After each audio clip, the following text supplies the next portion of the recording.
Hello दोस्तों, कैसे हैं आप सभी। आशा करता हूं कि आप सभी अच्छे होंगे। तो जैसे कि आप जानते हैं कि हमने यहाँ पर 10th क्लास जो हाल ही में परीक्षा हुई थी, यूपी बोर्ड परीक्षा, उसमें नया परिवर्तन देखते हुए यहाँ पर आपको 20 ऑब्जेक्टिव क्वेश्चन दिए गए, मल्टीपल चॉइस क्वेश्चन, जिसमें कि आपको 4 ऑप्शन दिए थे। क्वेश्चन को देखते हुए जैसे कि आपको आंसर ठीक लगा 4 ऑप्शन में से, आपने उसको अपनी उत्तर पुस्तिका में लिखा, आंसर शीट में। तो यहाँ पर आपने क्या लिखा, उसके उपरांत हमने सोचा कि आपको क्यों ना अपने चैनल के माध्यम से उनका सटीक आंसर, विश्वसनीय आंसर आपको दिया जाए। और हमने 20 क्वेश्चनों में से आपको 15 क्वेश्चन अपने चैनल के माध्यम से विद सॉल्यूशन यहाँ पर आपको वीडियो अपलोड कर दी है। आप चैनल पर जा कर के देख सकते हैं। उसके उपरांत हमने आज यहाँ से 16वां क्वेश्चन लिया है, जैसे कि आपको स्क्रीन पर दिख रहा होगा। तो चलिए हम समय को देखते हुए 16वां क्वेश्चन देखेंगे। और यदि कोई वीडियो को नया स्टूडेंट देख रहा है तो आप वीडियो को सब्सक्राइब और लाइक ज़रूर कर दें, ताकि लगे कि हम वाकई आपके लिए कुछ नया कर रहे हैं, कुछ अच्छा कर रहे हैं। और यदि आपके कोई सहपाठी हैं, मित्र हैं, तो उनको भी आप ये वीडियो शेयर कर सकते हैं।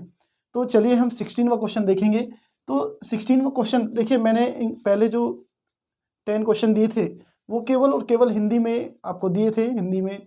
और कुछ बच्चों का मैसेज आया कि सर जो क्वेश्चन है उसको इंग्लिश में भी लिखिए, ताकि जो इंग्लिश मीडियम वाले बच्चे हैं उनका भी बेनिफिट हो सके। तो हमने यहाँ पर दोनों लैंग्वेज मीन्स हिंदी और इंग्लिश में आपको यहाँ पर दिया है। तो क्वेश्चन पढ़ते हैं। दो वृत्तों के व्यासों का अनुपात 4:9 है, तो वृत्तों की परिधियों का अनुपात पूछा है। देखिए उसमें the ratio between the diameters of two circle is 4:9. The ratio between their circumference will be। तो इसमें क्या कहा है कि डायमीटर्स, यहाँ पर देखिए डायमीटर्स मीन्स उनके व्यास ऑफ टू सर्कल, दो सर्कल का इसमें डायमीटर्स दिया है 4:9। The ratio between their circumference will be. तो वो पूछ रहा है कि इनकी जो सर्कमफ्रेंस है उनका रेशो पूछ रहा है। तो देखिए यहाँ पर आपको कुछ ऑप्शन दिए हैं, तो ऑप्शन आपके पास 4 है, 4 में से कौन सा आंसर आपका ठीक है। चलिए सॉल्यूशन देखते हैं क्या होता है इसका।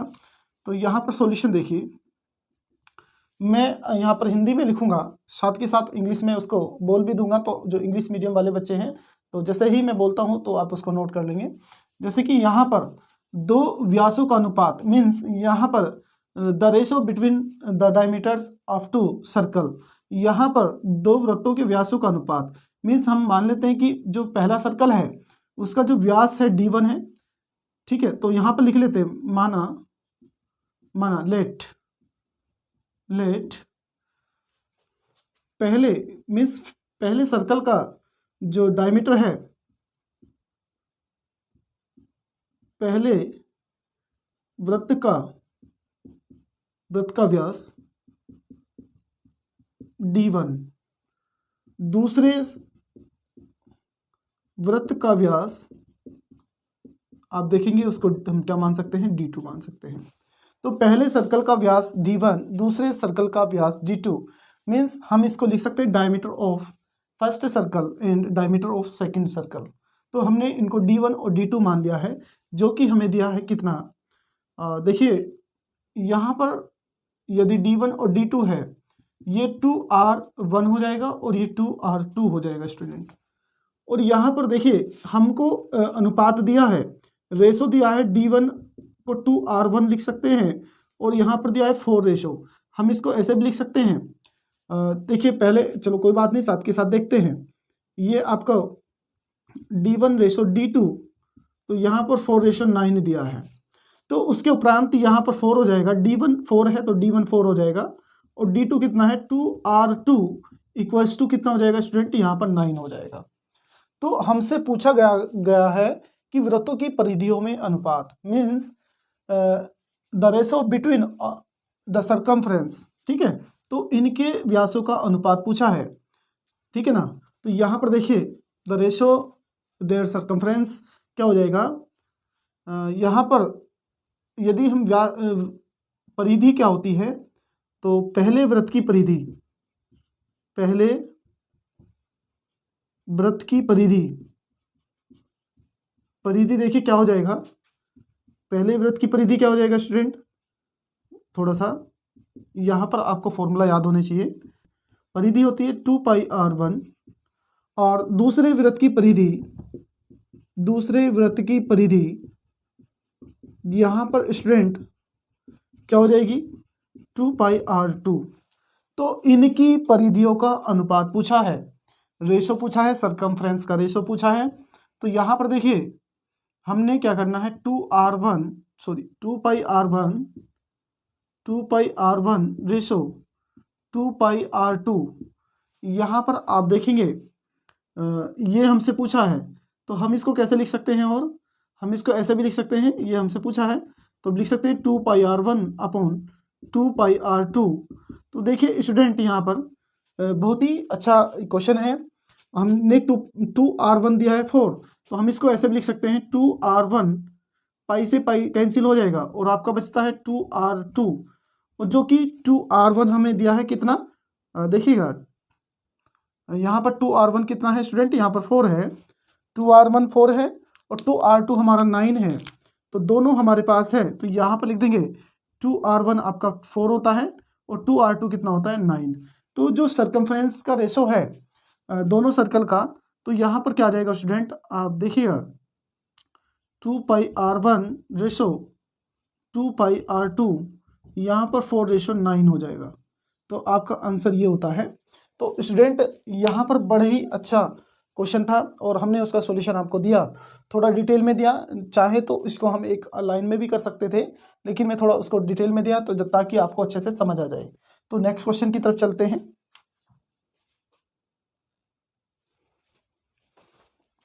देखिए स्टूडेंट यहाँ पर जो नेक्स्ट क्वेश्चन है हमारा, क्वेश्चन इस प्रकार से है, आप देखेंगे बोर्ड पर, निम्नलिखित सारणी का माध्य होगा the mean of the following table will be. तो यहाँ पर देखिए वर्ग अंतराल मीन्स क्लास इंटरवल दिया है 0 से 2, 2 से 4, 4 से 6, 6 से 8, 8 से 10, और यहाँ पर बारंबारता मीन्स फ्रीक्वेंसी दी है आपको 3, 1, 5, 4, 7। उसके बाद आपको ऑप्शन दिया है, तो यहाँ पर आपको बताना है कि मीन क्या होगा। देखिए दोस्तों जो बोर्ड परीक्षा का जो एग्ज़ाम पेपर है अब की बार इस तरह से आया था, तो ये बोर्ड परीक्षा का इस तरह से आपका एग्ज़ाम पेपर आया था। जो नए बच्चे हैं वो देख लेंगे। और तो हमने क्वेश्चन की तरफ चलते हैं। तो क्वेश्चन हमारा 17 है। तो 17 क्वेश्चन हम देखिए किस प्रकार से करते हैं। सबसे पहले हमने क्या करना पड़ेगा, एक टेबल बनानी पड़ेगी। तो टेबल आपको किस तरह से बनानी पड़ेगी, देखिएगा यहाँ पर एक टेबल बना लेते हैं। और टेबल किस प्रकार से है, आपको क्या निकालना है, आपको माध्य निकालना है। तो माध्य निकालने के लिए हमारे पास जो भी आवश्यकता है वो हमारे पास है। तो यहाँ पे सी आई क्या होता है, 0 से 2, 2 से 4, 4 से 6, 6 से 8 और 8 से 10। उसके बाद हमें बारंबारता मीन्स फ्रीक्वेंसी दी है, यहाँ पर 3, 1, 5, 4, 7। सबसे पहले हमें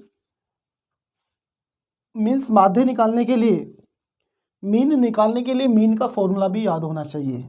तो मीन निकालने के लिए मैं आपको एक फॉर्मूला बताता हूं ताकि आपको याद रहे कि मीन निकालने के लिए क्या क्या आवश्यकता होती है। तो यहाँ पर देखिए मीन को x बार से डिनोटेट करते हैं, मीन को x बार से डिनोटेट करते हैं।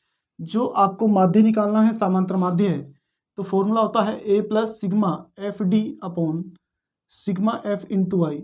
ये आपका मीन निकालने का फॉर्मूला है। इसको हम आपको दो टाइप से कराएंगे। सबसे पहले हम इसको, ये हमारा जो विधि है जिससे हम कर रहे हैं, इसको बोलते हैं पग विचलन विधि, पग विचलन माध्य विधि। तो देखिए हम पहले सबसे पहले पग विचलन माध्य विधि से करेंगे। उसके बाद आपको जो सेकंड मेथड है हम उसको आप कल्पित माध्य से करेंगे। तो पहले देखिए यहाँ पर आपको यहाँ पर सबसे पहले a चाहिए और उसके बाद f और d चाहिए, एफ डी, और नीचे सिग्मा f और into I.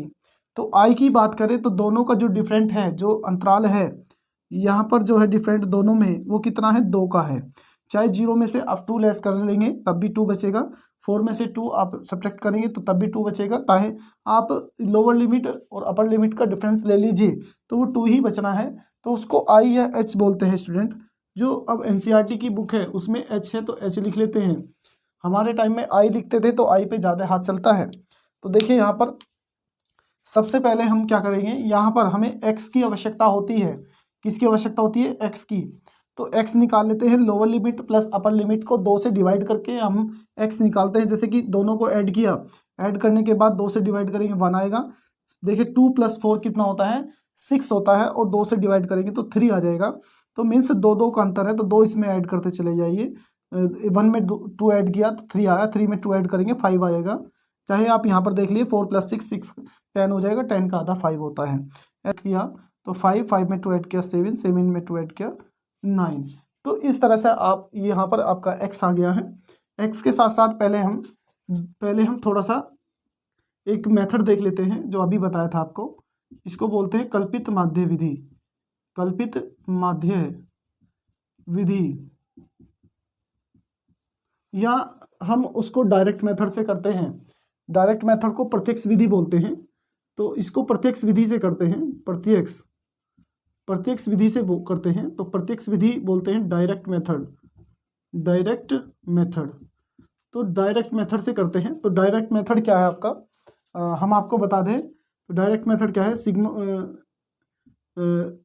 X bar equals to sigma F X upon sigma F, ये आपका डायरेक्ट मेथड होता है। तो यहाँ पर एफ भी ऐड कर लेते हैं आप। तो एफ कितना आता है? 3 और 1 कितना होता है? 4, 4 और 4 8 और 5 कितना हो जाएगा? यहाँ पर देखिए 9 3 1 4 4 5 9 9 और 4, यहाँ पर 13 13 और 7, यहाँ पर 20 होता है। और यहाँ पर देखिए एफ एक्स निकाल लेते हैं, यहीं पर निकाल लेते हैं एफ एक्स, क्योंकि आगे भी आवश्यकता पड़ेगी। एफ एक्स निकाल लेते हैं। 3 1 जा 3, और यहाँ पर भी 3 आ जाएगा। 5 5 जा 25, 5 से 4 7 जा 28, और 9 7 जा 63। इनको ऐड करेंगे आप। देखिए 3 और 3 6 और 5 11, 11 और 8 19, यहाँ पर 11 8 कितना हो गया स्टूडेंट? 19, 19 और 3 22, 22 2 आ जाएगा। तो इसको यहाँ सिग्मा एफ एक्स लिखेंगे, और 2 आ गया आपका 22, 2 4 6 6 6 12, आपका 122 आता है। तो हम देखिए एक बार फिर से ऐड कर लेते हैं। 3 और 3 6, 6 और 5 11, 11 8 19, 19 और 3 22, 22 2 2 2 4 2 6 6 6 12। तो यहाँ पर देखिएगा हमारा कितना है? सिग्मा एफ एक्स कितना है स्टूडेंट? यहाँ पर 122, और सिग्मा देखिए यहाँ पर सिग्मा एफ कितना है? 20। तो हमने क्या करना है स्टूडेंट? हम 122 2 × 10 लिख लेंगे, और 2 से डिवाइड कर देंगे। 2 6 जा 12, और 2 1 जा 2, और इसको 10 से डिवाइड करेंगे स्टूडेंट यहाँ पर। तो यहाँ पर 61/10, जब आप 10 से डिवाइड करेंगे तो एक्स बार इक्वल्स टू, तो 6.1 आ जाएगा। तो आप आंसर का मिलान करेंगे। देखिए यहाँ पर डी ऑप्शन होता है। तो हम इसको और कौन सी विधि से कर सकते हैं स्टूडेंट? तो देखिए हम जो हमने लिखा है पग विचलन विधि, उसमें कितना समय लगता है, समय की बात करते हैं। तो यहाँ पर हम 2 कॉलम और एक्स्ट्रा बना लेते हैं। देखिएगा सबसे पहले हमने क्या करना है, हम निकालते हैं स्टूडेंट यहाँ पर डी एक्स माइनस ए अपॉन यहाँ पर एच लिख लेते हैं। तो यहाँ पर हम क्या करते हैं? डी इक्वल्स टू, थोड़ा सा इसको छोटा कर लेते हैं ताकि एक कॉलम और हमारी बन सके। तो यहाँ पर देखिएगा हमने क्या करना है? डी निकालना है। तो डी निकालने के लिए सबसे पहले एक्स, जो एक्स वाला टर्म है उसको ए मानते हैं। थोड़ा सा इसको 5 को इधर लिख लेते हैं। जो मिडिल वाली टर्म है उसको ए मानते हैं स्टूडेंट। जब मिडिल वाले टर्म को हमने ए मान लिया तो उसके सामने 0 लिखना है। क्या लिखना है? 0 लिखना है। ऊपर वाले में -1 -2 चलते चले जाएंगे, और नीचे वाले में +1 और +2 लिखेंगे। ठीक है स्टूडेंट। यहाँ पर उसके बाद हमने क्या करना है? हमें एफ डी निकालना है स्टूडेंट। क्या निकालना है? F D. तो एफ डी देखिए यहाँ पर एफ यहाँ पर है, डी यहाँ पर है, इनकी मल्टीप्लाई करना है। तो यहाँ पर देखिए 3 2 जा 6 -6 होता है, और 1 1 जा 1 1 होता है माइनस के, 5 0 0 होता है, और 4 1 जा 1 4 ही होता है। 4 में 1 की मल्टीप्लाई करेंगे 4 ही आएगा। 7 2 जा 14 आ जाएगा। ये दोनों डिजिट आपके प्लस की हैं तो जोड़कर इनको लिख देंगे, 18 आ जाएगा। और ये दोनों डिजिट आपकी माइनस की है तो -7 आ जाएगा।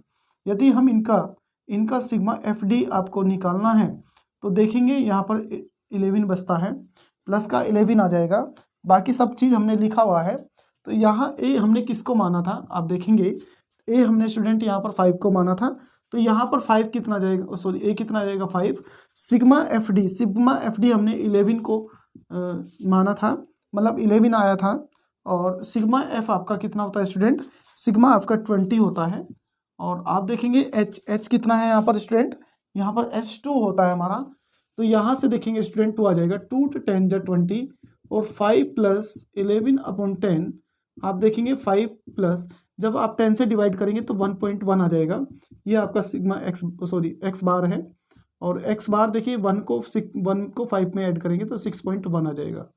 तो स्टूडेंट हमने देखा, हमने इसको पग विचलन विधि और प्रत्यक्ष विधि डायरेक्ट मेथड दोनों से किया, और दोनों से करने के पश्चात हमारा आंसर क्या हुआ, सटीक आ रहा है, दोनों से एक जैसा ही आ रहा है। यदि हमारा देखिए इसे बोलते हैं विश्वसनीय आंसर। जब हम कोई विधि एक क्वेश्चन को किसी भी मेथड से करते हैं, और जब किसी भी मेथड से करते हैं और मेथड से करने के उपरांत हमारा आंसर एक ही आता है, जब एक आंसर मिले तो उसको बोलते हैं विश्वसनीय आंसर। ठीक है, तो हमारा ये सटीक आंसर है। और ये हमारा किस में है, ये हमारा ऑप्शन में भी है, तो हमारा ऑप्शन डी होता है। आप इसको नोट करेंगे। नेक्स्ट क्वेश्चन पे चलते हैं।